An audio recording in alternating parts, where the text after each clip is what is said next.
Hello guys and welcome on control panel overview of dryer LG RC. So, there we have a button to turn on your device. This one is to start or pause the cycle.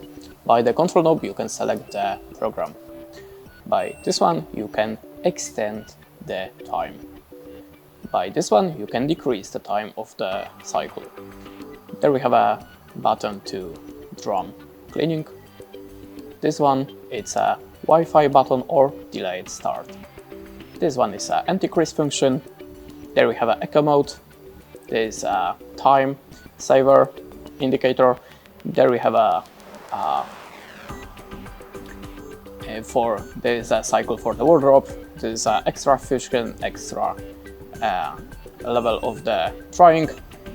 And that's it. If you're curious what means these indicators, check our channel and our other video. Thanks for watching and goodbye.